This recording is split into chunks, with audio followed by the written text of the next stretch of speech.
Welcome to NS TV. నేను రాజీవ్. ముందుగా headlines చూద్దాం. మహిళలు ఆర్థికంగా ఎదిగి ఆత్మగౌరవంతో జీవించేందుకు ప్రభుత్వం కృషి చేస్తోందని డిప్యూటీ సీఎం భట్టి విక్రమార్క అన్నారు. చింతకానిలో ఇందిరా మహిళా శక్తి సంబరాలలో పాల్గొని వడ్డీ లేని రుణాల చెక్కులు, లోన్ బీమా, ప్రమాద బీమా చెక్కులు, ఇందిరమ్మ ఇళ్ల మంజూరు పత్రాలు పంపిణీ చేశారు.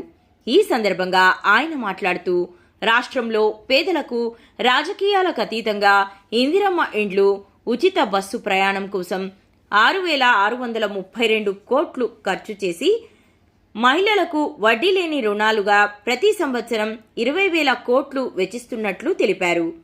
మధిరా నియోజకవర్గంలోని 4,590 స్వయం సహాయక సంఘాలు సభ్యులకు 5.93 కోట్ల రూపాయల వడ్డీ లేని రుణాల చెక్కులను, 40 మంది సభ్యులకు 36.21 లక్షల లోన్ బీమా, బోనకల్ లబ్ధిదారునికి 10 లక్షల ప్రమాద బీమా చెక్కులు అందించారు. ఈ కార్యక్రమంలో కలెక్టర్ అనుదీప్ దురిశెట్టి, వైరా ఎమ్మెల్యే రామ్దాస్ నాయక్, ఇతర ప్రజాప్రతినిధులు, అధికారులు, మహిళా సంఘాల సభ్యులు పెద్ద సంఖ్యలో పాల్గొన్నారు.